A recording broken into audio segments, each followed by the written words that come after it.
we are live. Welcome everybody to this little treat we have prepared for you today.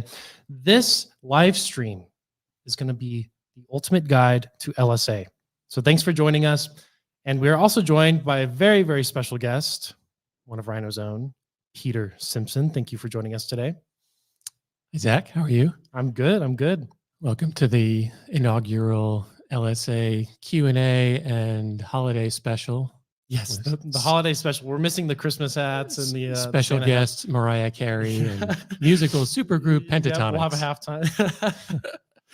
Well, thank you again, Peter. So this stream, you guys will be able to send in questions, and Peter will try his very hardest to answer them. And it's going to be a ton of fun.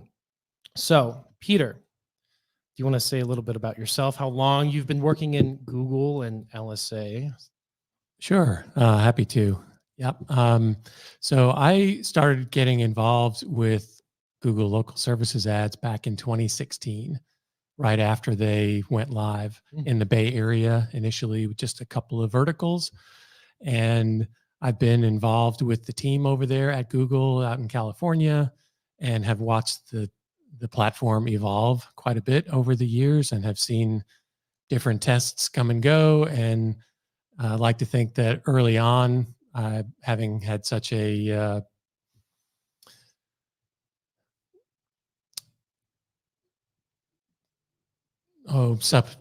kind of dialogue with Google, that I helped to shape the program a little bit. Yep. which was interesting. Amazing. And yeah, like I said, I've been involved with it for a long time. I've seen a lot of things, and hopefully I'll be able to answer some questions for what we think is a pretty important part of somebody's digital marketing strategy. Yes, very much so. So for the people out there who don't know what LSA is, that little acronym, what exactly is Google Local Services Ads, and why is it called Local Services Ads and not Local Service Ads? Great question. Well, there's more than one service. That's why it's gotcha. Local Services. Thanks for clearing that up. Yes, of course. I get that question most of all. No, it's so LSA is one of the Google ad products, and it was initially conceived to give consumers another option for selecting a contractor for a home service. And now that list of services is now up to 85 different verticals. So it's really expanded, but and it keeps growing. It keeps expanding. They keep adding new verticals. The most recent one was solar energy contractor. So for any of our viewers today, if they have solar energy or part of their HVAC offering, then that's something they should be looking at. Mm-hmm. But it's a way to give the consumer a list of pre-vetted contractors. Back in the day, kind of the reason for Google going this route is that there were some shady listings on Google, and it kind of shook the trust of consumers that the listings that were on there for service providers were trustworthy. Mm-hmm. So now, in order to be on Local Services ads, a provider has to jump through a number of hoops in order to be considered Google guaranteed. Mm-hmm. So it's providing credibility for the businesses and also for Google itself, because they're the ones that are going to be recommending these businesses. So right. So if it's a shady business, yes, the shady business gets a black eye, but Google themselves gets a black eye. And once the search results become questioned, then that shakes the whole foundation that Google's built on. Great. Now remember, guys, you can send in questions, and Peter will field them in the comments, and Peter will be able to answer them live. That's right. So you mentioned Google Guarantee, and that goes into the whole credibility thing for the businesses. Can you kind of explain what exactly is Google Guarantee, that little like green badge? I'm sure you guys have seen it. There's a little green badge when you search up a business. The green check mark. The green check mark, yes. Yep, that's right. Yeah, so the Google Guarantee badge just lets consumers know that provider has passed through the different challenges that Google's asked them to jump through. And if something goes wrong with that service and the the provider doesn't make it right for the consumer, the consumer has some recourse with Google, and they can file a claim and get up to $2,000 back from a job that went south. Wow. Cool. So one key point, and this is a question that I do get sometimes, is that clients or advertisers or contractors, they want to put that Google Guarantee badge like on their website and all over their materials and stuff. And when you do that, Google will only honor that guarantee if the lead passed through the Google platform, because otherwise they have no way to validate that the lead came from there, and a consumer's claim would not be honored if they saw it on the website and tried to make a claim and they're not Google guaranteed. Gotcha. So there is such a thing as Google Ads, and someone like myself may not know kind of the idiosyncrasies or differences between Google local services ads and Google Ads. So can you kind of explain the difference between what Google Ads are and then Google local services ads? Right. So I think the easiest way to think about it is that Google Ads, also known as pay-per-click ads, PPC, is just like it sounds, it's pay-per-click. So every time somebody does a search for AC repair near me, and the advertiser uses AC repair as a keyword, they're paying when the consumer clicks on that ad, whether they booked a job or called or what have you. With local services ads, you're only paying when you have a valid lead that comes through. So, the advice I give, and this is kind of a bigger takeaway for our audience, is that there's really no downside to having a local services ad profile, and you can only benefit from it, really. Exactly. And the lead costs are reasonable. So, so it's a very important part of really any digital marketing strategy. Now, it sounds like Google LSAs are kind of a no-brainer to kind of set up, and a really, really great tool for these companies to utilize to bring in leads for their business and build credibility on the web, the World Wide Web. So how easy or hard is it to set up a Google LSA account? Well, it's designed to be a platform that can be self-managed. RYNO, of course, manages client profiles. We have hundreds of profiles that we manage, so we were happy to do that. But it's designed to be self-service, and that's one of the reasons why we're doing this Q&A, is because we know that there are still a lot of clients who are doing it themselves and maybe have some frustrations. But in order to set up a profile, the hoops that I sort of alluded to before, you need to have a valid business license. Your insurance needs to be up to date. You need to have a valid Google Business Profile, GBP, and that GBP has to have at least 5 reviews in order to set up a profile, and of course a valid payment method. So you'll need to put on a credit card or something like that. And then one of the frustrations about the product, or one of maybe the bottlenecks for setting up a profile, is the background checks, because that's something that the owner or general manager, whoever, that's not something that they can do themselves, like setting up the profile and building it themselves. They have to, any of the employees who are going into consumers' homes, they're going to need to get background checked. So there's a process there, and it's all conducted by a third party. It's not by Google, but sometimes a technician doesn't get the email, or maybe there's a pop-up blocker or something on the computer in the office or something, and they have a tough time doing the background checks, and eventually it'll time out, and then you have to start it over again. So that's one of the bigger frustrations to setting it up. Right, especially for larger companies, that could be a pretty lengthy process too. So that's something to prepare for, it sounds like. Something to prepare for, or you could be a little more intentional about it and say, okay, all of the people I need background checked at our morning meeting before we all head out everyone's going to come into the office early, and we're all going to sit down at the computer, and we're all going to, go through this, and you knock it out in one day, and then you're done. Things in the process and the setup beforehand before going into it, just to alleviate and eliminate a lot of those setup, because the longer you wait, the longer it takes. Those are potential leads you could be missing out on. Right, and there's a degree after everyone submitted their stuff for review, it sits with called in Canada, and it may take 2 weeks for them to review them all. It may take 3 weeks. Sometimes it's out of our control. So very important to prepare. And speaking of setting up an LSA account, you guys can go check out some of the videos on our channel.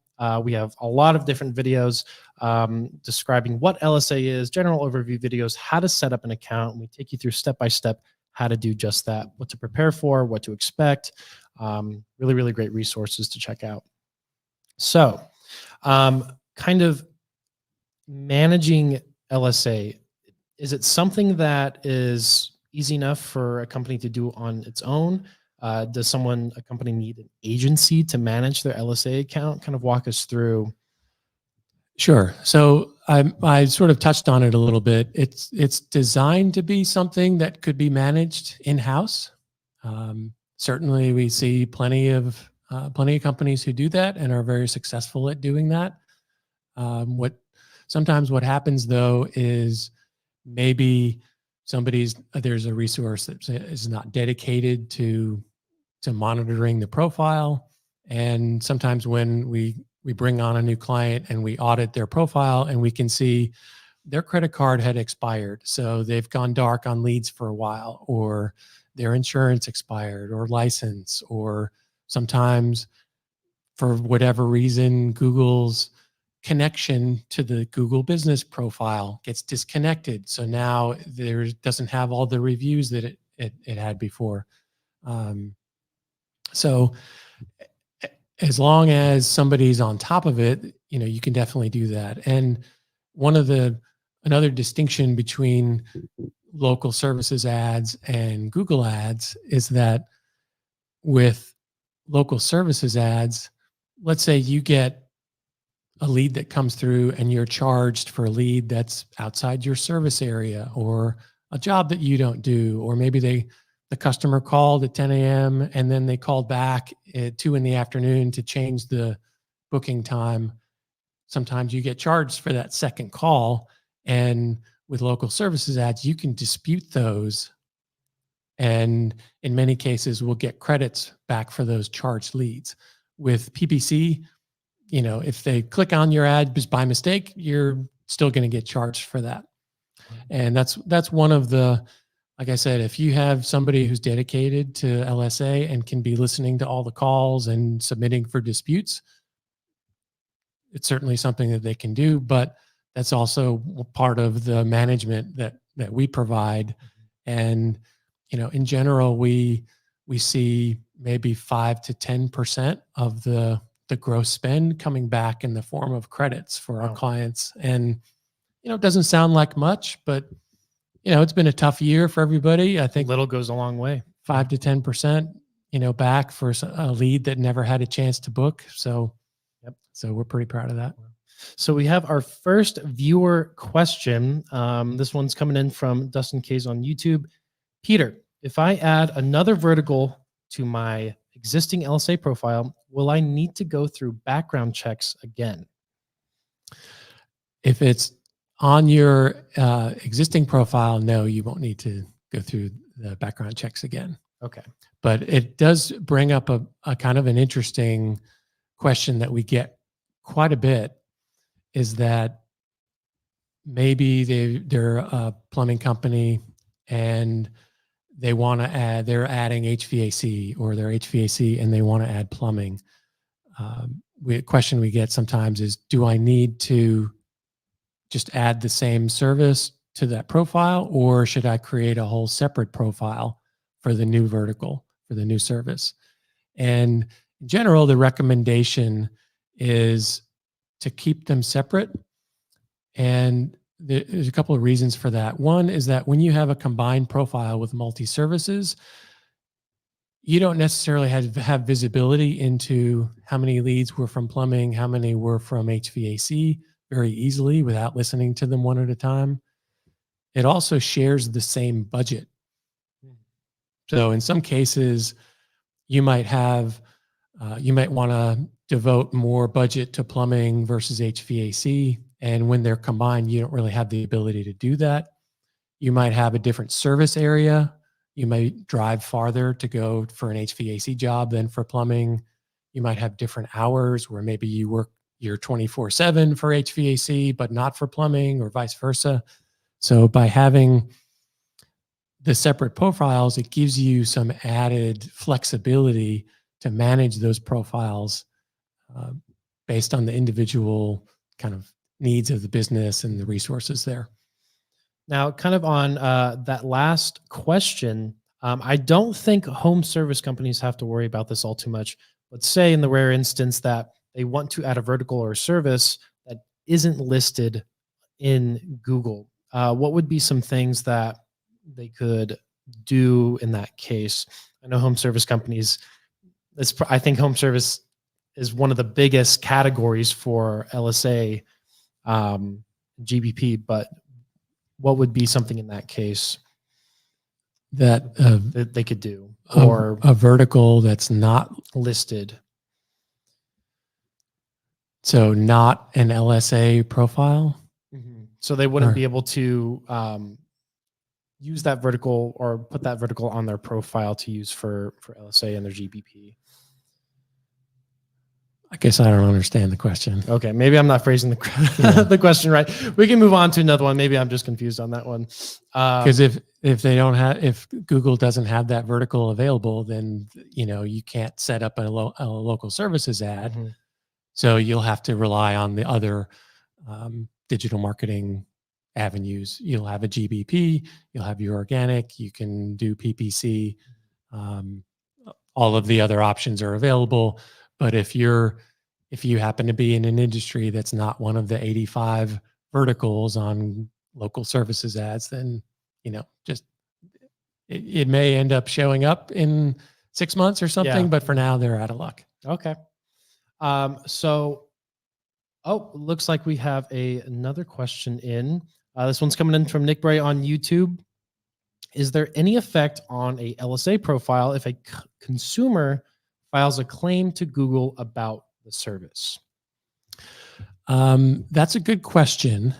And it sort of depends. So when a consumer makes a claim, there'll be an investigation, because sometimes consumers, maybe there's a misunderstanding and Google will gather facts, and they may honor the guarantee, but not necessarily hold it up against the contractor. But from what I've heard, that Google will influence the placement of the contractor in the list of providers if there's multiple claims. And I guess if there's enough of those, Google isn't super clear on what that threshold is, but it will eventually negatively affect performance. So you don't want to have a ton of claims, but Google understands that it's sometimes these are gray areas, and sometimes it's not necessarily the contractor's fault that there was an issue. So they're understanding of trying to figure out the facts. Okay. Oh, we have another question. Thanks for the questions, guys. Keep sending them in. This one's coming in from Kobe on YouTube as well. If I do Google LSA, should I do Bing's similar system too? So if you could kind of explain, obviously, to that question, does Bing have a counterpart to Google's LSA, kind of what that is? Yeah, that's a great question. So the short answer is yes, but I will add a little bit of context. So Microsoft has kind of come out with their own version of the local services ads. it's called professional services ads, or PSAs, Mm. another acronym. And it's still professional services and not service, right? That's right. Okay. And the home services vertical or some of the home services verticals just rolled out earlier in the spring. Initially, it was just for like tax and insurance and attorneys and things like that. And but if you think about it, there's some percentage of consumers that use Bing, right? So if you've got a LSA and you're on Google, you're not going to be seen by that consumer.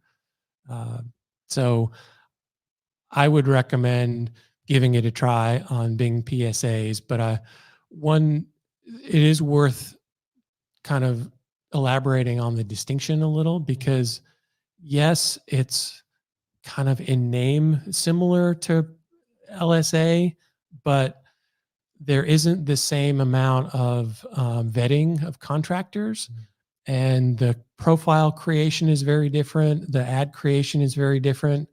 It really almost functions as if it were a PPC ad, but what Bing has done is they've simplified that process to essentially you upload, I don't know, maybe 12 or 20 different aspects of your business, some of the kind of things that you're going after. And Bing will use its AI to incorporate the details from your business and then surface an ad for those queries in a separate little area for these professional services ads. Okay. But there's negative keywords that you need to manage, and you're entering headlines and things like that. And it's much closer to managing a PPC ad than it is to an LSA ad from a practical standpoint. Okay. And we have a couple clients who are on that, and it's still in the very early stages. So I can't even really say if it's like, really working or not. The spends are really low. I don't think Microsoft is surfacing PSA for 100% of searches yet. They're kind of limiting the exposure to that, but it is something we're taking a look at. And if they're considering doing Bing in addition to Google, I'd say give it a try. Yeah. Now it sounds like similar, more in structure, like you said, from a practical standpoint, to the way they do Google ads or PPC ads. Are there any, kind of mentioned before, Google local services ads? There's really no downside to them. Really only benefit. Now, does that carry over to Bing's version of that as well? Because it's pay per click, you're still paying when you get a click. And for the consumer, there's no guarantee. So there's nothing really giving the consumer necessarily any extra assurance that the provider's been vetted necessarily. Oh, we have another question in. This one comes in from Christopher on YouTube. What are the key components of LSA rankings? There's a lot of different factors, but to keep it simple, we like to say there's the 3 R's. You've got radius, responsiveness, and reviews. And I think we even have an article on that. And we have a video on it as well. I was going to plug it later, but yes, we have a video on the 3 R's if you want to give that a watch. Right. Yeah. So, one of the ways that Google will, they know that the things that are compelling to consumers are these reputation signals. And a big reputation signal is their star rating and the number of reviews that they have. And so those are very important to determining, where the provider shows up in the list of providers. Now, one distinction I'll mention on the reviews piece is that Google also looks at another R, almost the 4th R, is recency. So the recency of reviews. Sometimes we'll get a client and we'll get a question like, oh, I've got 2,000 reviews and 4.8 stars. Why aren't I showing up above, this other company? They only have 500 and 4.8 stars, and you look at the review profile and they haven't gotten a new review in 6 months. So Google also knows that recent reviews are more compelling to consumers. So they take that into account. And then with Radius, they know that consumers tend to like to contact providers that are near to them in their area. This was a bigger factor earlier on in the evolution of the product, and this was kind of one of those areas that I like to think my input was informative there, because I was working for a larger company, and we had locations that serviced large areas, 100+ zip codes, and would tend to have large facilities in sort of industrial areas, lots of trucks and warehouse space and things like that, not very residential, and would see that competing providers were showing up higher because they're closer to residential areas. So we kind of communicated that to Google, that, like, just because our location is here doesn't mean we don't service there. And that's when they started introducing the call out on the profile on the listings that says serves Tucson or serves Phoenix or serves Scottsdale instead of where they're based. Yes. So those are extra signals. Well, go ahead if you were gonna. So what I'll also touch on the responsiveness rate. So responsiveness is another way for Google to offer providers that give a good experience for people who are looking for services. It's not in Google's best interest to provide to say, oh, here's the #1 ranked person and then provider, and then it not be a good result. So with responsiveness, Google just wants to know, do you answer your phone and do you respond to your message leads? Because there's nothing more frustrating as a consumer. You've decided to call a contractor, and you pick up the phone and you call and you wait and you wait and you wait, and they never pick up.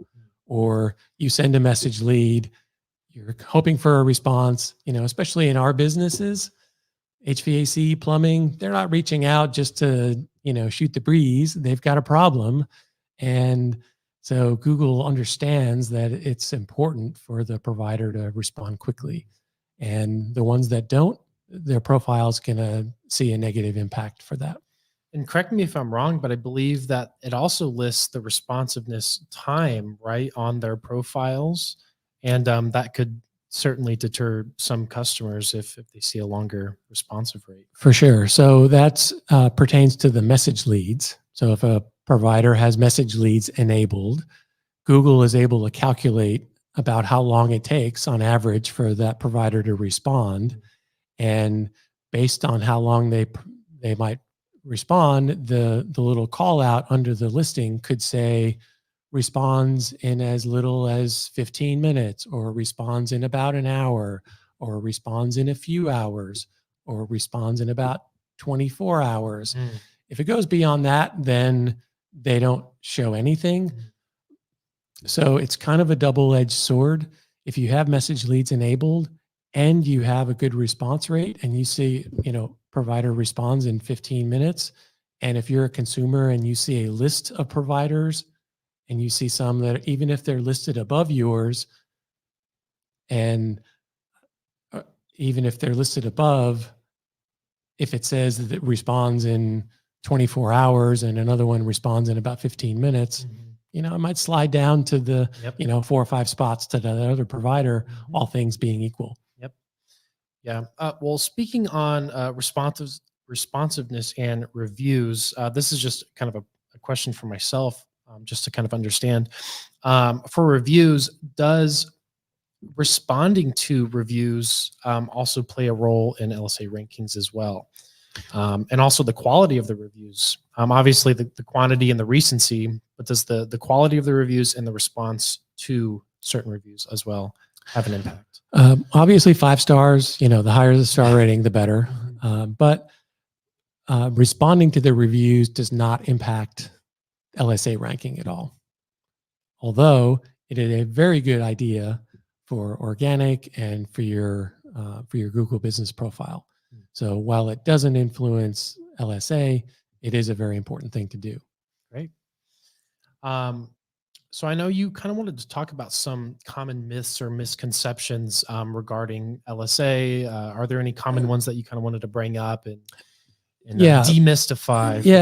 We'll do a little myth busting. Yep. LSA myth busting. Mm-hmm. Yeah. So we were talking about managing the profile before, and some aspect of the management is deciding, what your budget's going to be or what your bidding mode's going to be, things like that. And one myth I hear a lot is, Google wants to see that you're willing to spend a lot of money. So you should put your weekly budget at, $500,000 a week. And then Google will think, oh, gee, they must really want some leads. So we're going to send all our leads to them. And it's just does not work that way. And if anything, I talked to Google about this. If anything, it kind of breaks the way Google calculates their weekly target of leads, because if you're only getting, 2 leads a week and you have a budget of $500,000 a week, it has a hard time doing the math to spread out like, well, what would the target be for something like that? So definitely don't put in an astronomical budget.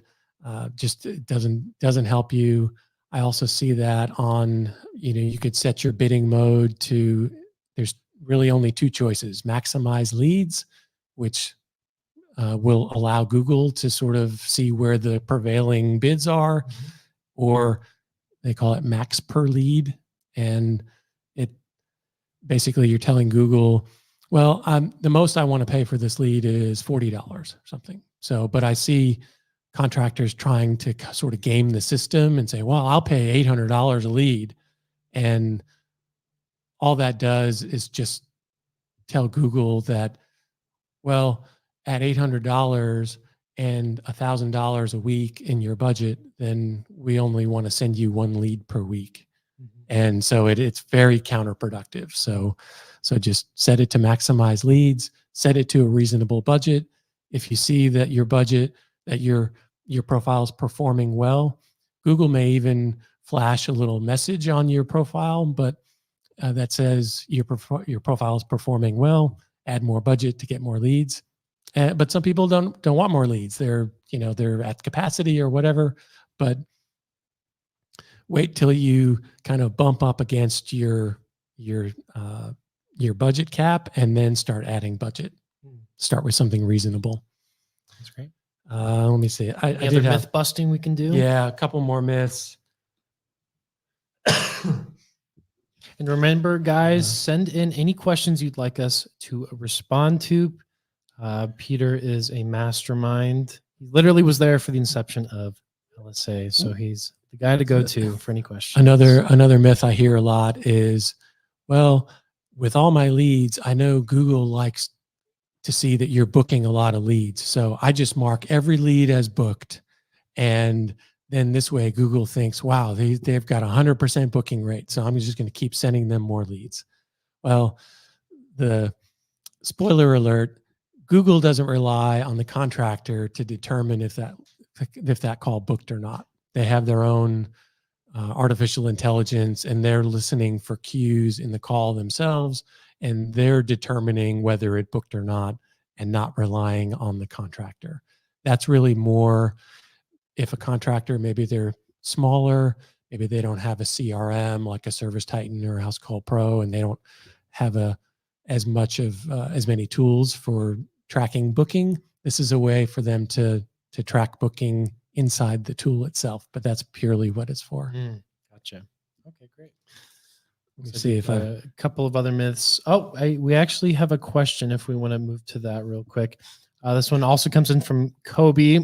Thanks for being so active in the chat on YouTube. So can you discuss, and I think we've talked about this a little bit already, but maybe just clarify on this point a little further. Can you discuss the different types of leads you can receive from LSA, so local services ads?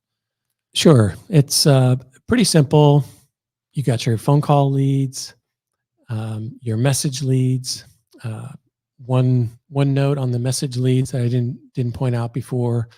Another neat thing about message leads, beyond just giving a consumer another way to engage with you, is that the message leads are priced at 50% less than a phone call lead. So that's a good way to not only drive a little bit more lead volume, but also lower your overall lead cost. And then finally, depending on if you have an integration with one of those CRMs that I talked about, there's maybe half a dozen or so. And if you have an integration, then there's a booking option. So a consumer can book directly with the provider through the book button on the profile. So Google basically likes to have profiles that have lots of options. Mm-hmm. So just big picture, Google likes profiles that are available as many hours as possible. They like larger service areas because it's a good result for people where maybe they can't determine what their location is, or they're searching out of the area. And they like profiles that have lots of job types enabled. And they like profiles with lots of different ways for consumers to engage. Mm-hmm. Because if you think about it, if you've got 100 consumers that are looking and you don't have message leads enabled, and 5 of those consumers they prefer to engage just over email, now all of a sudden your universe is starting at 95. So you're already shrinking your audience a little bit. Mm-hmm.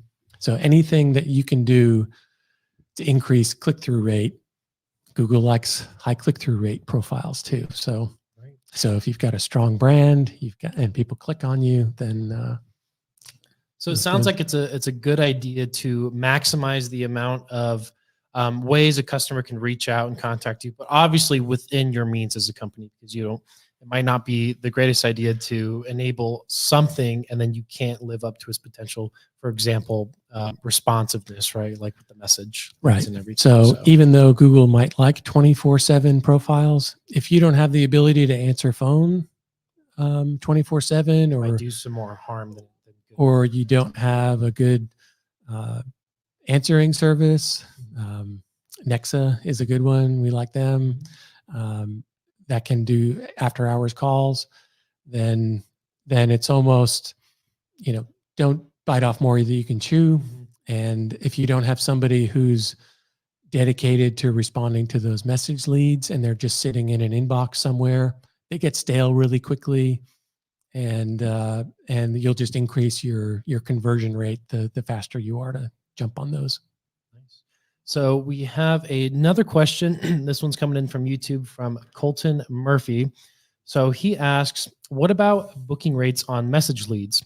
Are marking message leads as booked impactful in response to how Google listens to calls and decides themselves?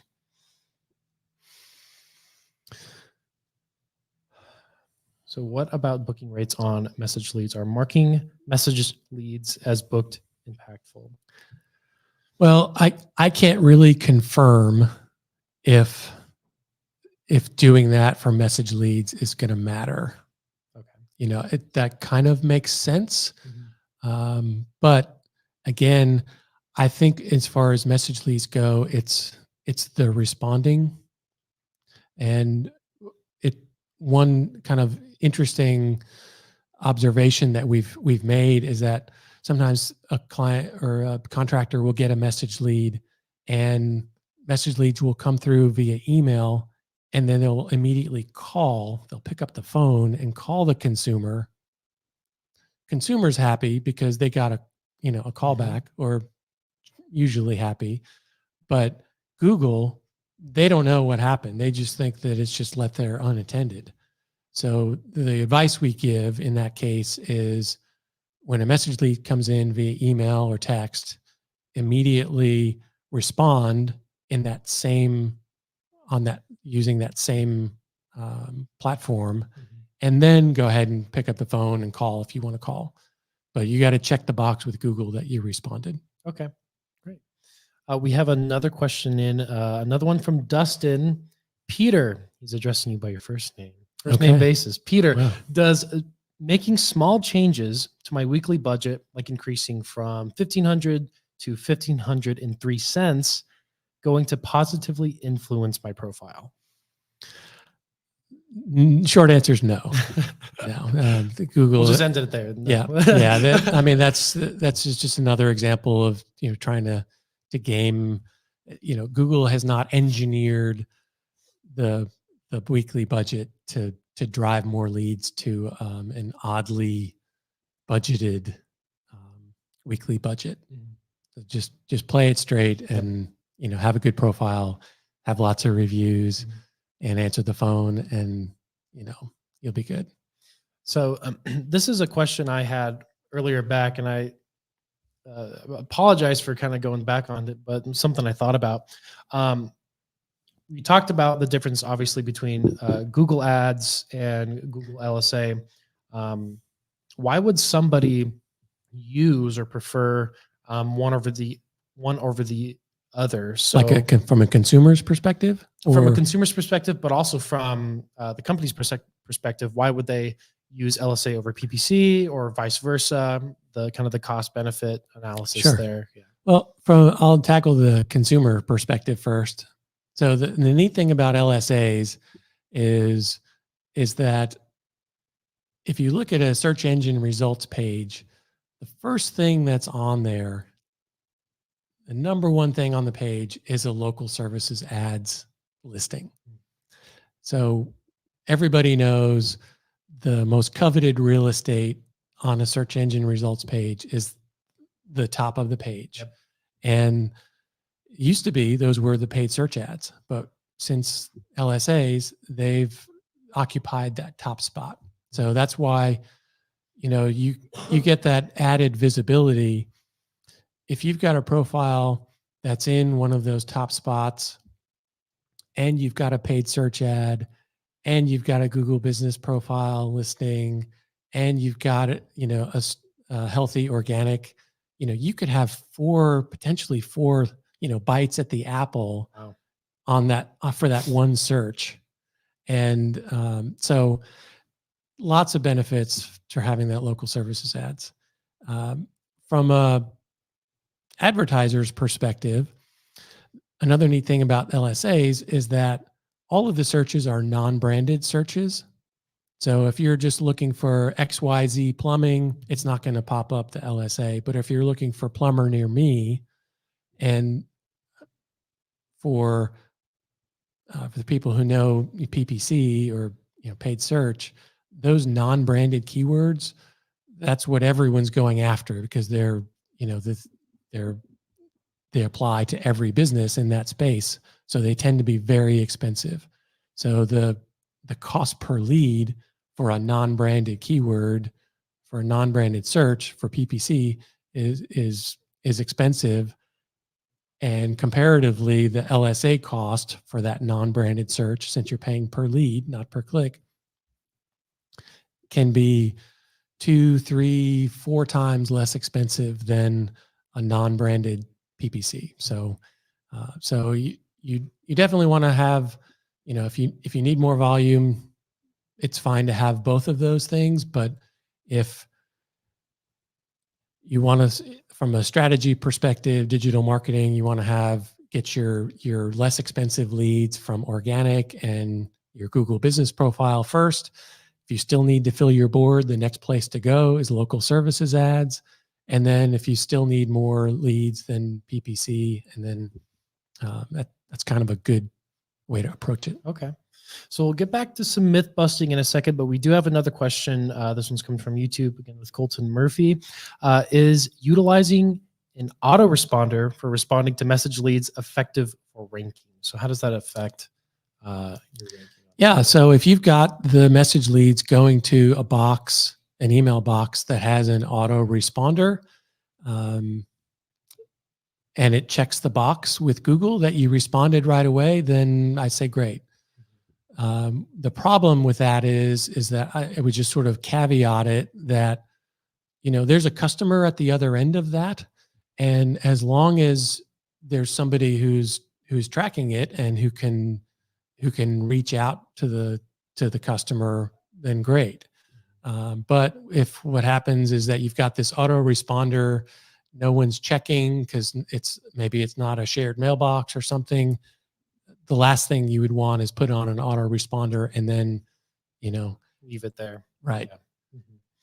So just, not going into it just to check the boxes, but it's a multifaceted approach. You want to be wholesome with your approach, it sounds like. Right. You want to cover your bases with Google that you're responding, but also being mindful of the customer at the other end. And, generally, if you're doing right by the customer, you're going to do right by Google.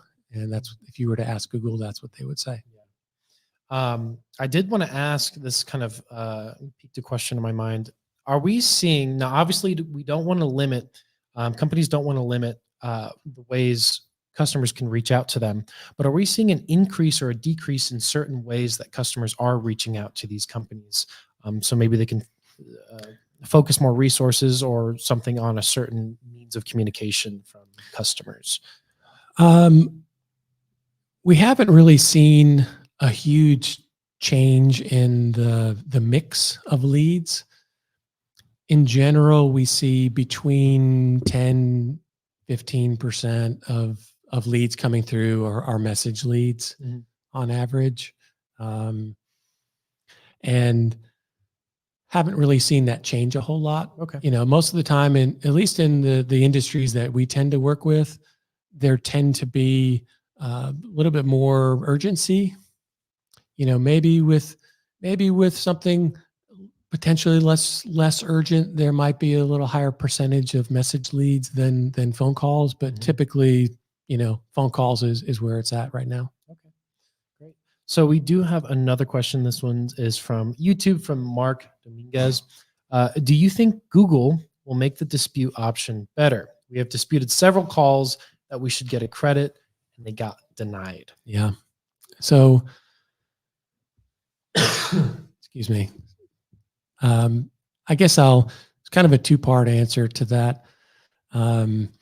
So Google uses AI to determine should that lead be charged or not.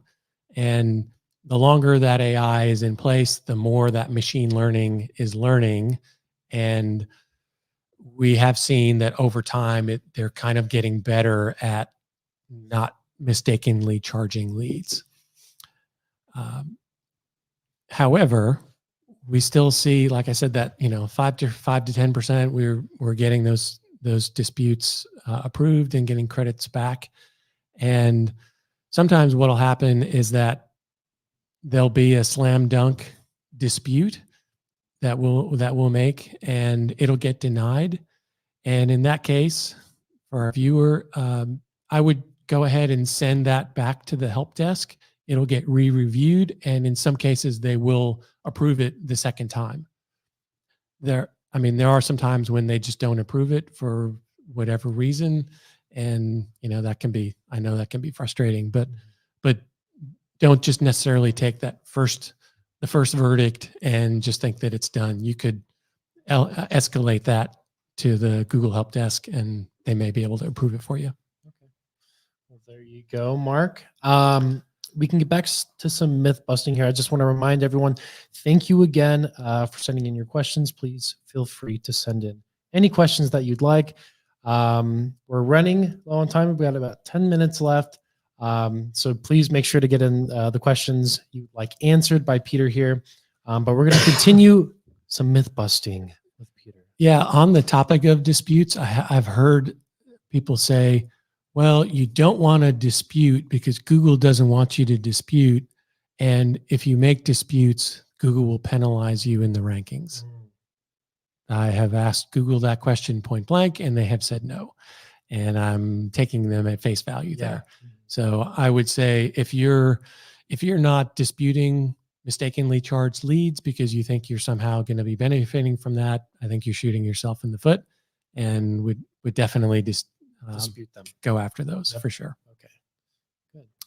I've also heard another myth that I've heard is, and this may be somehow kind of peripherally related to a PPC ad, is that if I pause my LSA ad or turn it on and off, that I'm going to get penalized.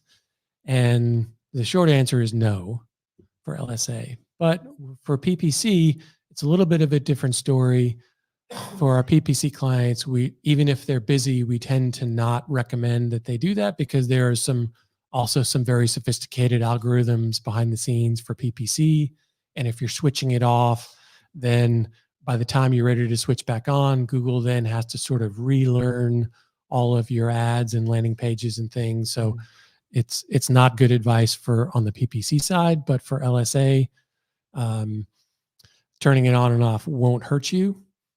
The guidance we generally provide instead of turning on and off is you can manage your volume without having, oh, I'm super busy, so I pause my campaign or pause my LSA. So my reaction to that is usually, if it's an HVAC client, well, if you got a call for a new AC install, would you take that today? Oh yeah, I take that all day long. Okay, well then why don't we just leave the AC install job type turned on? Oh, okay, let's do that. I didn't know you could do that. So that's one way to do it. Or maybe I'm super busy, and so I want to pause my LSA. Well, we have the ability to sort of carve the service area down. So maybe the windshield time within 10 minutes around the branch. Would you take those leads? Well, yeah, I would take those. I mean, we'll knock those out, and okay, well, let's just like shrink your service area till you have more capacity. Okay, I didn't know we could do that. So there's different ways There's a lot. to manage volume without just switching on and off. On the point before that you're making about disputing leads, Christopher asks on YouTube, is there such a thing as disputing too many leads? There is not. Yeah, there's as from what we can tell, there is no downside to submitting for a dispute. And if it gets, if it's gray and it gets denied, then no big deal. I will say, and since we're on the topic, there are some the reasons why a dispute would get approved. I did jot these down just to make sure. That'd be great. So thanks, Christopher, for asking that question. So if it's a job that is not served, so it's not on your profile. If it's a location that you don't serve, so a lead came in from outside the service area, you can dispute that. Wrong number, maybe it's a sales call, not a customer. A call from spam or a bot. A duplicate lead, I mentioned that one before. So the customer contacted you twice, or maybe they were looking for one of your competitors and they called you by mistake. You can dispute that. Okay. Now, maybe if your call center is on the ball, you may be able to flip that and turn it into a lead yourself. And you probably won't be successful disputing that one because they'll be able to tell that it actually booked. But those, I thought it was worth just kind of articulating what the different reasons for disputing are. Great.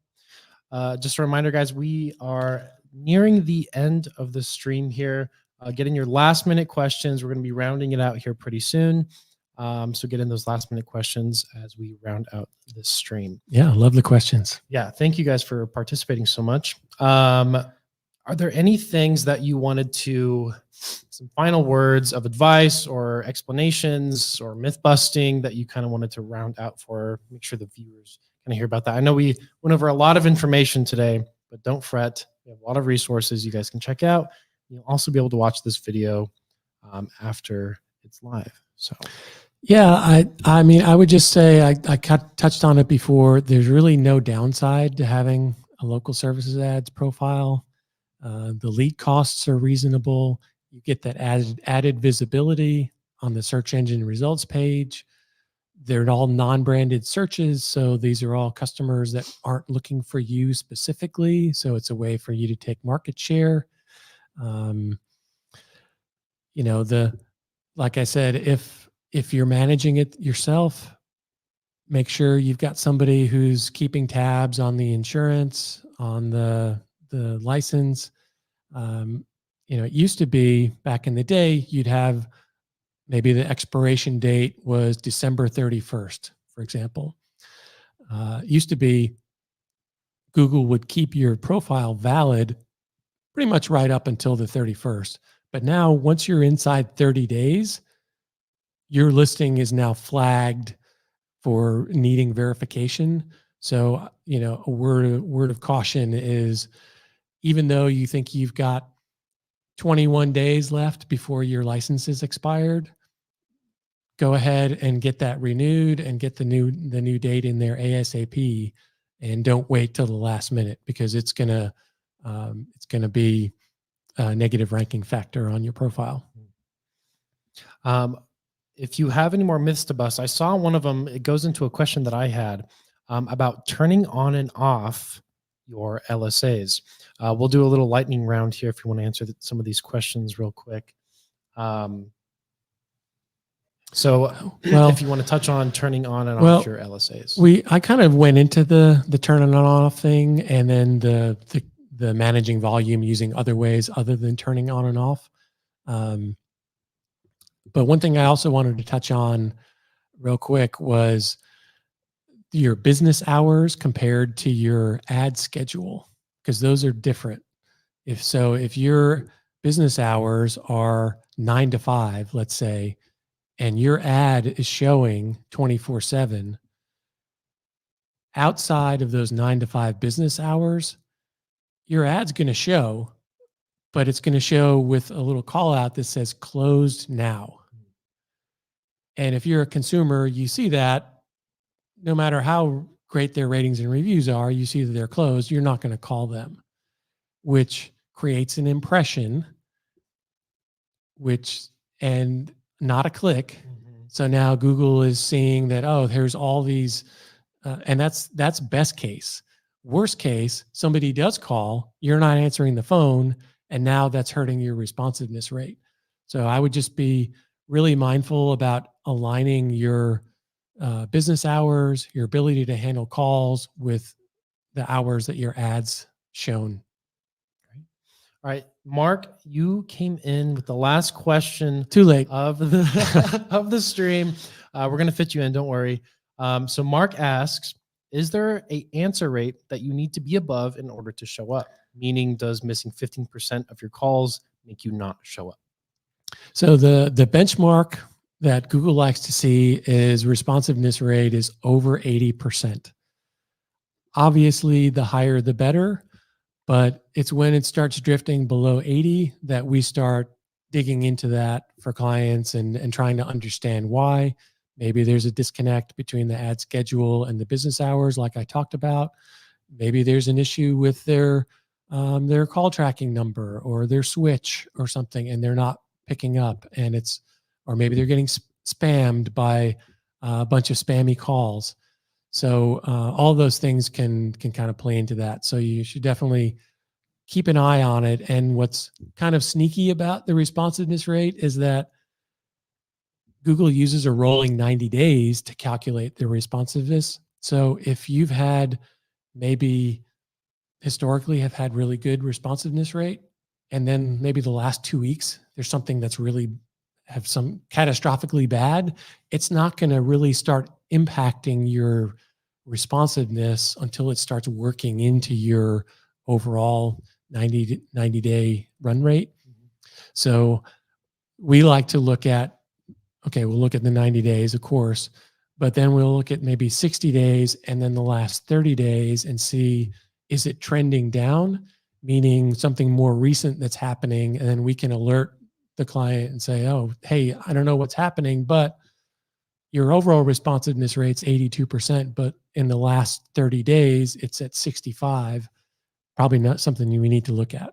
Okay. Well, thank you, Peter, for joining us today. We're going to wrap up the stream. Christopher says, thanks, Peter. This was awesome. So high praise to you, Peter. Thanks for joining us and blessing us with your expertise and knowledge. Well, my pleasure. And, and if we get more questions coming through in the comments, we may do this again.